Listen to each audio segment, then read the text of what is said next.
Vous avez déjà entendu parler de ces cercles de lumière que les gens voient dans les régions des crop circles en Angleterre? Eh bien, on en voit souvent alors qu'il n'y a pas de crop circle dans le champ. Les lumières sont tout simplement dans le champ. Dans la plupart des cas, peu de temps après avoir photographié ou filmé les cercles de lumière, on aura l'apparition d'un crop circle. Cela arrive parfois une semaine plus tard, 3 semaines, un mois plus tard. Il ne faut pas perdre de vue qu'il y a énormément de phénomènes lumineux dans cette région, aussi bien de jour que de nuit. Et cela ne se manifeste pas qu'en été, ça se passe en hiver aussi. Les gens qui vivent dans le village en témoignent et ils n'en ont rien à faire des crop circles.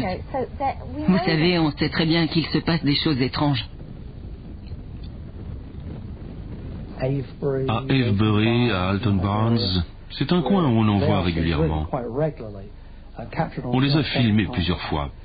Par exemple, ceux que Steve Alexander a constatés en 1990. On arrivait de là, juste en face. On était sur le point de partir.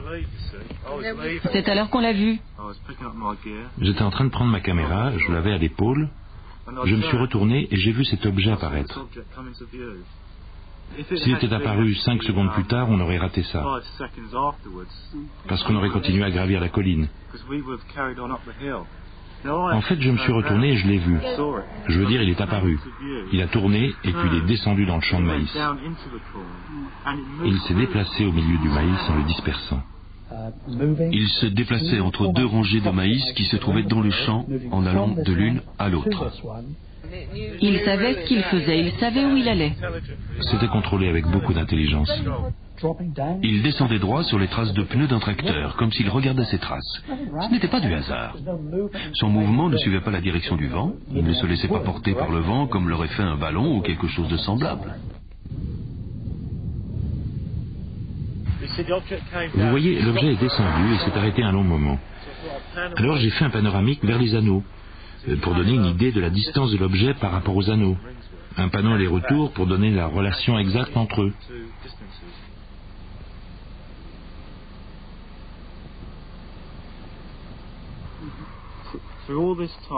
Pendant tout ce temps, il étincelait, il brillait.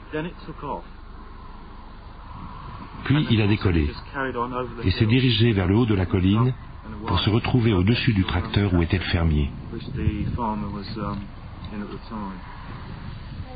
On dirait un morceau de papier. C'est un oiseau. Quoi, un oiseau qui brille?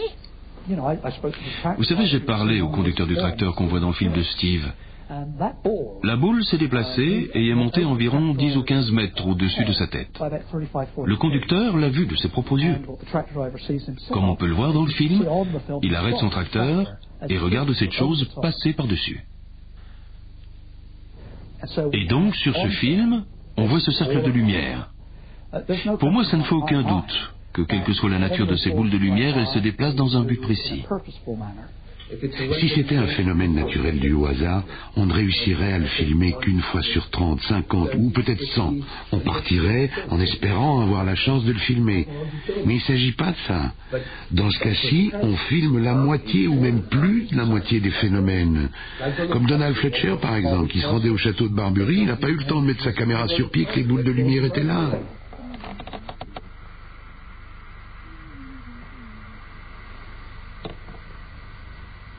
C'est quoi?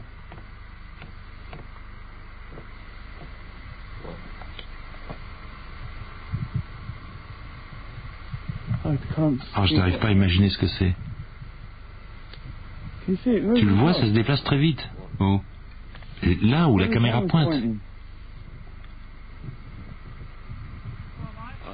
C'est de la poussière qui vole.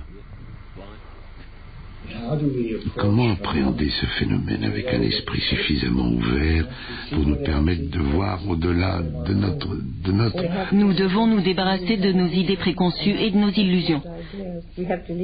Parce que quand on part avec des idées préconçues, on ne voit plus que ça.